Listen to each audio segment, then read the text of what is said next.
Morning, everybody. So I thought I'd take 10 minutes or so just to give everybody kind of an update on, what's going on at IFA, what's going on in DC and around the country on some of the issues Lane alluded to. So yeah, as mentioned, I'm Matt Haller, President and CEO of IFA. I've been with the organization over 10 years now in a number of different roles. Started as head of communications and then communications, government relations.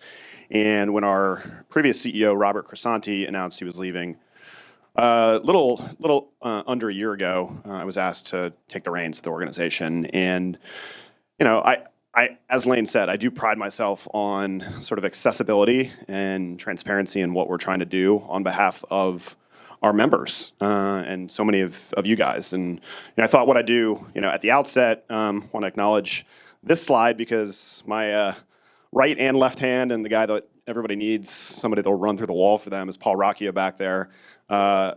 We have, we're a big tent in franchising. We represent every leg of the stool in franchising. So we have just shy of 1,200 franchisor members. So, through COVID, we've seen some ups and downs, obviously, in membership at the organization. Like every organization's been through transition, but our renewal rate in membership is higher than it's ever been, north of 86%. So, it's a really big tent. It's a really, diverse tent. Everybody from McDonald's and Marriott and UPS store down to, small emerging concepts, many of you guys and gals in this room that are just, in many cases, getting started out. We got over 100,000 franchisees involved in the IFA. 11,000 or so are part of the direct membership, and then we have a huge franchise action network, which is what we call it. This is something that grew tremendously during COVID through digital advocacy and sending letters on things like PPP and other important government relief programs. But these are our boots on the ground, helping get messages into members of Congress on a whole host of issues. And then supplier companies, from marketing firms to PR firms to law firms, digital marketing, everything in between, everything that makes a franchise function. You're going to see a lot of that if you're coming out to San Diego in 4 weeks to our convention with our exhibit hall. I'll talk about the convention in a second, but this is kind of just a snapshot of who we are. We've been around for 65 years as a trade association, and our mission is protect, promote, and enhance franchising. So we do that in a lot of different ways. This slide kind of runs through the protect bucket, which is what Lane was kind of referring to. What do we do on Capitol Hill in states? Mobilizing my team, lobbyists and policy people, research people, and then our members to tell policymakers, things that they're doing that are going to be harmful to franchising, and things that they're doing that we want to encourage.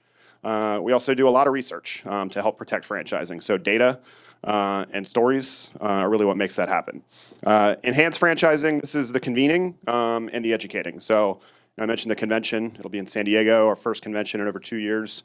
We expect around 4,000 people will be out there. I think we hit 2,600 yesterday registration, so things are very much on track for pre-COVID rates. So seeing a full room like this at a small, great event is really encouraging. I've been to a number of industry events in the fall. Rooms are full, so I'm very excited about that and bringing the industry together.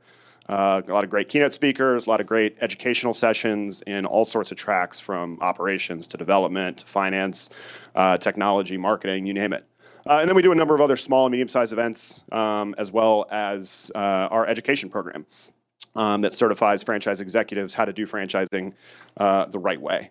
And then lastly, promoting franchising. So, this is really external-facing work to the general public, both through academic institutions, things I'm really excited that there's a lot more energy around of late, like, for instance, the YUM, Center for Global Franchising Excellence at the University of Louisville, pushing franchising messaging to different affinity groups like veterans through diversity and at expos. And this is all done through our foundation.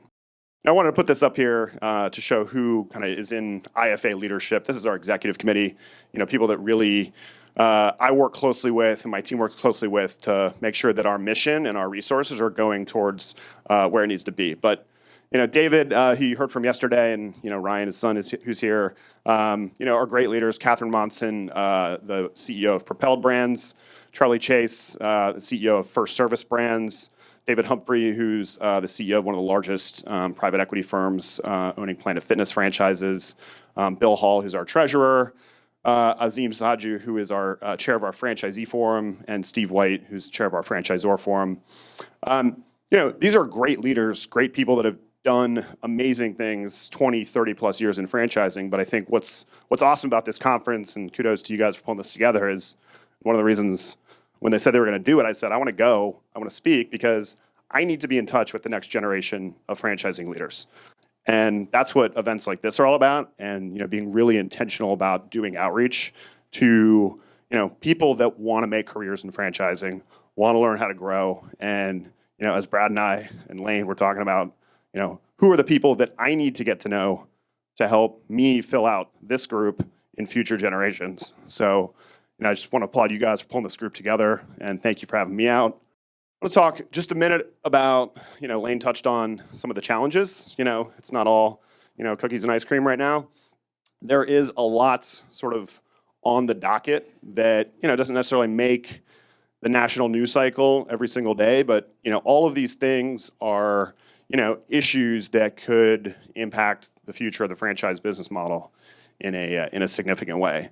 I won't touch on every single one of these, but the Ftc Franchise Rule is something that is foundational to everybody in this room and everybody in franchising right now. We need to make sure that that's preserved and protected. And there's a new mindset at the Federal Trade Commission that wants to think about getting involved in the franchise relationship, that wants to put more onerous disclosure requirements on our members. The rule, it gets looked at every 10 years. It's currently going through that process, but in this political environment, I'm a little concerned about where Federal Trade Commission could net out on that. So we're doing a lot of outreach right now on Capitol Hill to make sure that members of both parties understand that this rule has worked very well. Franchising has thrived under the current regulatory framework that's existed and needs to be preserved in substantially its current form. The joint employer issue, this is something that's sort of seesawed back and forth over the last 7-8 years. Under a Democratic administration, it's likely going to seesaw back in a broader definition through the Department of Labor and the National Labor Relations Board. But most of the stuff that is more draconian is not going to happen on Capitol Hill. In a 50-50 Senate, things are not going to move legislatively, but there's still going to be issues around that. And so being mindful of what you're doing in an environment where labor and recruitment is impacting every single franchisee, every single franchisor. We need to put people in these jobs, but being mindful about where some of these laws or regulations may shift is really, really important. But I'm much more interested in going on offense, as Lane and I were just chatting about out on the patio. And I think some of the things that the guys at Horsepower are doing are pushing the envelope, but are what the franchising model is really all about is leveraging brand to deliver product, deliver service, and we need labor. And I think franchising can play a really powerful role in that. Briefly on the state side, California, it remains a huge cluster, for lack of a better term. That state, I'm surprised how much they want to do to make it harder to operate just in business generally. But just yesterday, California, the state assembly passed what's called the FAST Act. And the FAST Act for anybody in the restaurant industry, and we're concerned about slippery slope here, they're not going to create a wage board. So outside the state labor department and outside Congress, outside the state legislature, a body that's going to set wages and benefits in the fast food restaurant industry. So it'll be an unelected group of 9 individuals handpicked by the governor who will, it's called sectoral bargaining. This is something that's very big in Europe, and also impose joint liability on any franchise, brand, and franchisee operating in California with more than 30 locations nationwide. So, that is something that is moving aggressively through the California legislature right now. If you're in the restaurant business and you want to be in California, you need to pay attention to that. I want to talk for a minute before I wrap up about some positive stuff, because with all these issues that we have to deal with, as I was mentioning, going on offense and talking about what we're really good at in franchising, I think can really help improve the level of understanding about the value of the franchise model. So in September last year, we commissioned a report that Oxford Economics, sort of a world-renowned economic consulting firm, released called The Value of Franchising. And it really put out content and data in 4 different ways. So franchising is diverse. It's diverse in concept. It's diverse in who can own and operate a business. It's diverse in color, gender, really every single way. So really, you're going to start seeing a lot from IFA, putting data and story in each of these areas on stakeholders that matter. This is not we're not running the Super Bowl ads here, but really leveraging on audiences matter, policymakers, members of the media that cover kind of the franchise space, business reporters, et cetera, working with academic institutions and elevating what I call non-traditional allies. So, different organizations that, have a voice in the court of public opinion and, sort of that influencer audience that we want to really elevate the understanding of what franchising contributes. A lot of this has been focused, a lot of the criticism on franchising has been in the workforce space and that franchising is not good for workers. Our research and, data from BLS and elsewhere does not bear that out. But we need to tell that story. We need to tell that story that franchisees have higher rates of pay, better benefits programs, and greater opportunity to grow than anybody working in a non-franchise business. Of course, you guys all know this, but franchises mean opportunity. That sort of the democratization of wealth creation. There's no greater vehicle to do that than franchising. And then reinforcing that franchisees are local. Of course, we know this in franchising, but as we saw during some of the COVID relief debates, and as I was just referencing states like California, we need to keep these businesses locally operated, and that's a good thing because franchisees are doing good things to get back into their communities, and again, reinforcing that local ownership is really good for workers and outcomes. So we're taking this campaign out on the road this year through a roadshow. These are some of the things that we've and some of the content and stories that we've developed already. We're going to be in at least a dozen states over the course of 2022. These are some of the places that we're already working on different events to get our message out, sort of a matrix of places where we have key policymakers that have oversight over franchising related issues, or we have a high concentration of IFA members that want to get the message out. But I view this as a national campaign. This is something we're going to be doing for the next 3 years. And we would love to work with any of you, your brands, supplier partners, to help us get this message out to the country, to stakeholders.